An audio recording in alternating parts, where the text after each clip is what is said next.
یہ آپ کے بھی علم میں ہے، آپ کے ٹی وی چینلز بتاتے رہے کہ انہوں نے یہ کہا کہ ہم یہاں پر دھرنا دے کر بیٹھیں گے۔ اب ہمارے پاس کیا راستے رہ جاتے ہیں؟ ایک تو یہ ہے کہ ہم چھوڑ دیتے، جس طرح جماعت اسلامی کو ہم 26-27 دن سے کچھ نہیں کہہ رہے، وہ بیٹھے ہوئے ہیں، احتجاج کر رہے ہیں، اور یہاں ان کو بھی چھوڑ دیتے، وہ بیٹھے رہتے اور پتہ نہیں کتنے دن بیٹھتے، ان کی مرضی تھی اٹھتے نہ اٹھتے۔ لیکن برابر میں ہی ہوٹل کے اندر جو پی ایس ایل کی ٹیمز ٹھہری ہوئی تھیں، جو ان کی اور انتظامیہ ہے، وہ وہاں ٹھہرے ہوئے تھے اور ان کی وہاں سے موومنٹ ہونا تھی، انہوں نے اسٹیڈیم کی طرف نکلنا تھا اسی وقت۔ طریقہ تو یہ تھا کہ یا تو ان کو ہٹایا جائے یا پھر چھوڑ دیا جائے، اور پھر پی ایس ایل آپ کا سارا جو ایک طرف، اور وہاں کی جو ٹیمز ہیں وہ ہوٹل سے نہیں نکلی۔ یہ بتاتا ہوں آپ کو، کل اس ہنگامہ آرائی کی وجہ سے پی ایس ایل کی ٹیمز نے جو نیشنل اسٹیڈیم کی طرف جانا تھا ہوٹل سے نکل کر، ان کا کانوائے وہاں سے نہیں جا سکا، ان کی پریکٹسز کینسل ہو گئیں، ان کی ساری موومنٹ جو ہے وہ بند ہو گئی، ختم ہو گئی، وہ نہیں جا سکے۔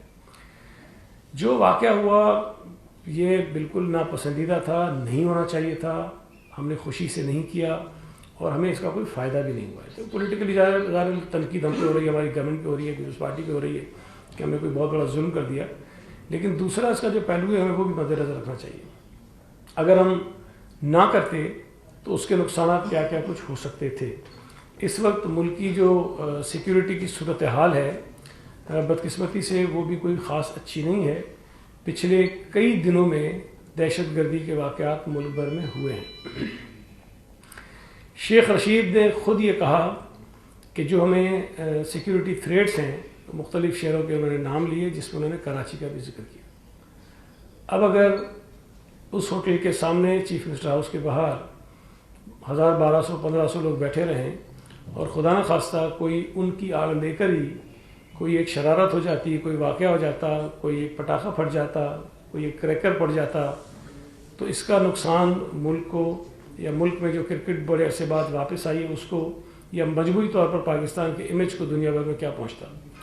تو میں سمجھتا ہوں کہ ایک بہت نہ چاہتے ہوئے بھی وہاں انتظامیہ نے کل یہ ایک ایکشن لیا اور کوشش کی کہ کوئی نقصان اس میں نہ ہو اور ڈسپرس کر دیا جائے لوگوں کو وہاں سے۔ اچھا، جب یہ ڈسپرس بھی ہو رہے تھے تو اس سے پہلے تو شاید آپ لوگ دکھا رہے تھے، سارے ان کے لیڈرز موجود تھے، لیکن جب ڈسپرس ہو رہے تھے تو ان کا کوئی ایک لیڈر بھی آپ کو نظر نہیں آیا ہوگا۔ ایک ایم پی اے صداقت حسین، وہ بھی اس لیے شاید پکڑے گئے یا ان کو ڈنڈا لگا، تو اب اگر ویڈیو آپ دیکھیں گے وہ اپنے کچھ لوگوں کے ساتھ مل کے پولیس والوں پر ڈنڈے برسا رہے تھے۔ اگر یہ ڈنڈے مار رہے تھے تو سامنے سے شاید پولیس والوں نے بھی مار دیے، اس میں کوئی ڈنڈا ان کو سر پہ لگ بھی گیا، جس سے شاید وہ تھوڑے بہت زخمی بھی ہوئے، جو نہیں ہونا چاہیے تھا۔ لیکن یہ تاثر بھی غلط ہے کہ جی کسی ایم پی اے کو مار کے گھسیٹ کے لے کے چلے گئے۔ ایم پی اے کی جانب سے اگر پولیس پر ڈنڈے برسائے جائیں گے اور کوئی شناخت نہ ہو، میرا خیال ہے کہ شاید ان کو کسی نے پہچانا بھی نہیں ہوگا کہ یہ ایم پی ہیں، اور نہ ہی کسی ایم پی اے سے اس قسم کی وہ توقع کر سکتے ہوں گے کہ وہ 4 آدمی 5 آدمی کے ساتھ لے کر پولیس کے اوپر جو ڈنڈے لے کر جو چڑھائی کرے گا۔ تو یہ ایک واقعہ بھی اس وجہ سے ہو گیا۔ خواتین کی جو دکھائی گئی ہیں فوٹیجز، اس میں جو میں نے دیکھی ہیں، 2 خواتین کو بالکل پولیس موبائل کے اندر بٹھایا جا رہا ہے، لیکن وہ خواتین پولیس اہلکار ہیں جو ان کو بٹھا رہی ہیں۔ باقی جو ایک خاتون نظر آتا ہے کہ سڑک پہ شاید لیٹی ہوئی ہیں یا گر گئی ہیں، وہ بھی جو بگدڑ مچی ہے یا کچھ ہوا ہے اس واقعے میں، شاید اس سے وہ ہوئی ہوگی۔ میں پھر کہہ رہا ہوں کہ یہ چیزیں نہیں ہونی چاہیے تھیں۔ خواتین کا احترام اور لحاظ کرنا چاہیے، لیکن یہ ذمہ داری ایم کیو ایم کے ان لیڈرز پہ بھی عائد ہوتی ہے جو اس قسم کا احتجاج کرنے نکلے تھے۔ جب آپ پی ایس ایل کے جہاں ٹیمز ٹھہری ہیں اس علاقے میں جائیں گے، زبردستی جائیں گے، پولیس کے روکنے کے باوجود جائیں گے، اور پولیس آپ کو کہہ رہی ہے کہ جی اگر آپ یہ نہیں کریں گے تو ہمیں کوئی نہ کوئی ایکشن لینا پڑے گا، تو آپ کو اس بات کا اندازہ ہونا چاہیے تھا کہ آپ کی خواتین اگر ہیں تو آپ ان کو وہاں سے ہٹا دیتے، سائڈ پہ کر دیتے، لیکن انہوں نے نہیں کیا۔ اور یہ بدقسمتی سے طریقہ کار رہا ہے اکثر مواقعوں پر ایم کیو ایم کا کہ جہاں کوئی ایسی صورتحال ڈیولپ ہونے لگتی ہے وہ خواتین کو اور بچوں کو آگے کر دیتے ہیں اور پھر ان کی شیلڈ بنا کر وہ اس پہ پوائنٹ اسکورنگ کرتے ہیں۔ مجھے اس بات کی بھی ضرور وضاحت کرنی ہے کہ کل جو میں دیکھتا رہا ٹی وی پہ، ایک جگہ کہا گیا کہ کسی ایک بچے کی ہلاکت ہو گئی ہے، MQM کے لیڈرز نے کہا. اب مجھے آپ بتائیے کہ یہ خبر کہاں سے نکلی, کیسے نکلی, کون تھا بچہ جو خدا نخواستہ اس واقعے میں شاید کہتے ہیں کہ ہلاک ہو گیا.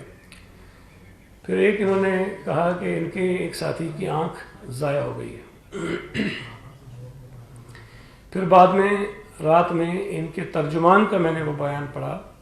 انہوں نے کہا کہ ہمارے ایک ساتھی دوران علاج جناح ہاسپٹل میں انتقال کر گئے. یہ 3 چیزیں مختلف مواقعوں پر مختلف وقت میں مختلف لوگوں نے ان کی کہی ہیں. آپ سب کے علم میں ہے کسی بچے کی ڈیتھ نہیں ہوئی. ان کے ایک کوئی ہیں عہدیدار ہیں, کارکن ہیں, حنیف صورتی, ان کی آنکھ کے قریب زخم ضرور لگا لیکن کسی ہاسپٹل میں ان کے علاج کی کوئی رجسٹریشن نہیں ہے.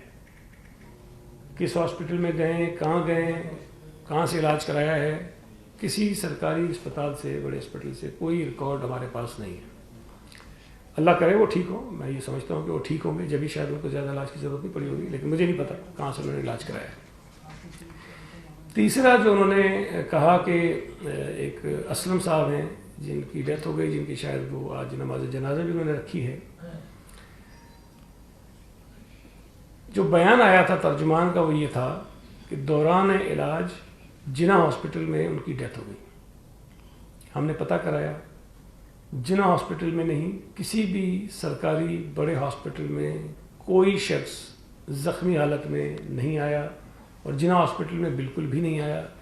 3 افراد آئے تھے جو معمولی زخمی تھے, جن میں ایک MP صاحب بھی شامل تھے, اور ان کو اس وقت کی جو روٹین کی ہوتی ہے ٹریٹمنٹ وہ کر کے ان کو ریلیز کر دیا گیا تھا اور وہ چلے گئے تھے. تو اسلم صاحب کے نام کا کوئی پیشنٹ جناح ہاسپٹل میں کل کسی وقت آیا ہی نہیں, اور نہ ہی کسی کی اس طرح سے ڈیتھ ہوئی. ہم نے مزید معلومات نہیں تو پتہ یہ چلا کہ 8:30 بجے تقریباً کل رات 8:30 بجے Karachi institute of heart disease میں اسلم صاحب کی آمد ہوئی ہے, اور وہاں ان کی ٹریٹمنٹ ہوئی ہے کچھ, اور اس ٹریٹمنٹ کے بعد ان کو وہاں سے ریفر کیا گیا ہے NICVD میں, اور NICVD وہ پہنچے ہیں رات کو 10:30 بجے, اور رات 10:30 بجے جب وہ لائے گئے ہیں تو ان کی ڈیتھ ہو چکی تھی.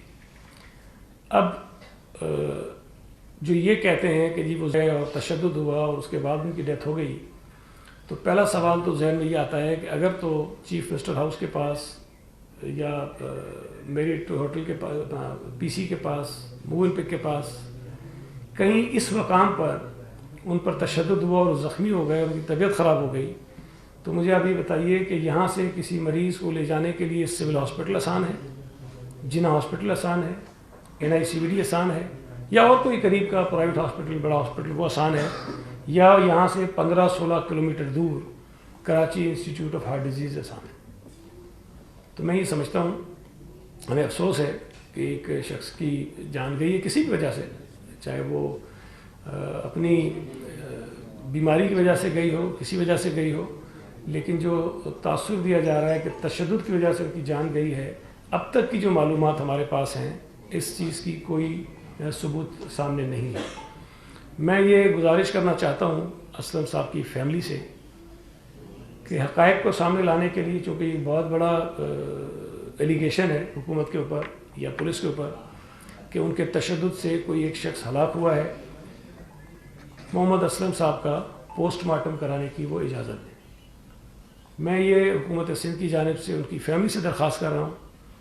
وہ اس وقت ظاہر ہے کہ دکھ میں ہوں گے, تکلیف میں ہوں گے, لیکن اس واقعے کی جو صاف اور شفاف تحقیقات ہے اس میں مدد فراہم کریں ہماری, اور اگر واقعی کل کے اس واقعے میں تشدد کی بنا پر ان کی جان گئی ہے تو پھر جو ذمہ دار لوگ ہوں گے تاکہ ہم ان کے خلاف کارروائی کر سکیں.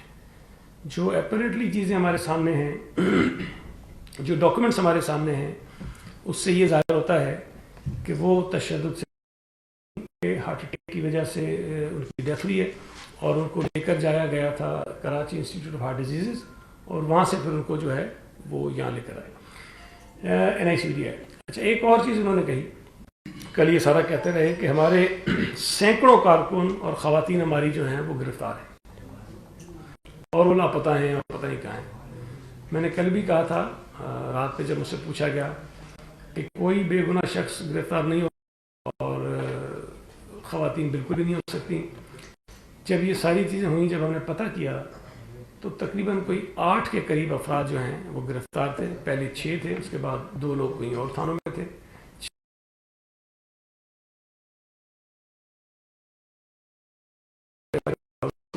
حراست میں تھے پولیس کی، اور ان کو بھی فوری طور پر پھر چیف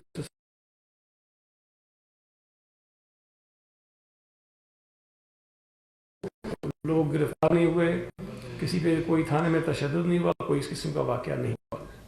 میں یہ بات بار بار کہہ رہا ہوں کہ بدقسمتی سے کل بھی اگر آپ نے باتیں سنی ہوں جس قسم کی باتیں کی جا رہی تھیں ایم کیو ایم کے لیڈرز کی جانب سے،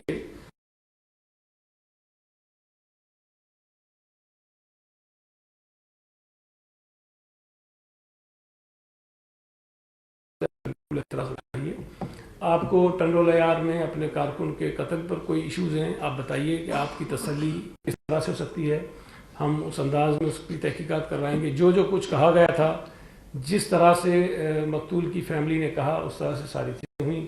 ایف آئی آر ان کی مرضی سے ہوئی ہے، گرفتاری اس شخص کی ہوئی ہے جس نے قتل کیا. جو لوگ 2 اور نامینیٹڈ ہیں اس کے لیے بھی کوشش کی جائے ہو جائے، شاید ان میں سے بھی ایک اور اریسٹ ہوا ہے. تحقیقات کہا گیا کہ جی ٹنڈول عیار میں نہ ہو، وہ تحقیقات حیدرآباد کے ایس ایس پی کے کر دی گئی ہیں. کہا گیا کہ ایس ایس پی ٹنڈول عیار کو ہٹا دیا جائے، اس کا تبادلہ ہو گیا ہے. تو جو چیزیں ایک فیئر اور ٹرانسپیرنٹ انویسٹیگیشن کے لیے ہونی چاہیے تھی، جو کہا گیا، تو میری گزارش یہ ہے کہ اگر کوئی واقعی ایشوز ہیں تو اس کا طریقہ یہ کہ بات کریں. اور بات کرنے کا بھی یہ طریقہ نہیں ہوتا کہ آپ ہمارے سر پہ بندوق رکھیں اور کہیں کہ ہم آپ سے بیٹھ کے بات کریں. یہ طریقہ کار مناسب نہیں ہے. پروٹیسٹ کیجئے، پرامن کیجئے، ہم بالکل آپ کے سر کو تسلیم کرتے ہیں. اور اگر ہم نے صرف ریڈ زون پر آنے کی بنیاد پر کوئی سختی کرنی ہوتی ہے، ہم جماعت اسلامی پہ کرتے ہیں. ہم اس پہ کرتے. ہم نے ان کو نہیں روکا. جماعت اسلامی نے کئی مرتبہ مین شاہراہیں بند کر دیں، ہم نے وہ برداشت کیا. لوگ تکلیف میں رہے، ہم نے کچھ نہیں کیا. ایم کیو ایم بھی کل شاہراہ فیصل سے نکلی، شہریوں کو تکلیف ہوئی، ہم نے بالکل روکنے کی ان کو کوشش نہیں کی ہے. ہم سمجھتے ہیں کہ اگر تو چیف منسٹر ہاؤس پہ وہ ویسے نارمل آتے ہیں تو شاید پہلے بھی لوگ آتے رہتے ہیں، کبھی کچھ نہیں ہوا. لیکن اس مرتبہ ہماری جو مجبوری بن گئی وہ پی ایس ایل کی ٹیمز کا یہاں ٹھہرنا تھا، جس کی وجہ سے یہ کچھ ایکشنز لیے گئے. میں وقار بھائی سے کہوں گا تھوڑی بات کر لیں، کچھ راشد کر لیں کہ پھر آپ چلا لیں. اس وقت ادھر آئیں. بسم اللہ الرحمن الرحیم. آپ کو کل جو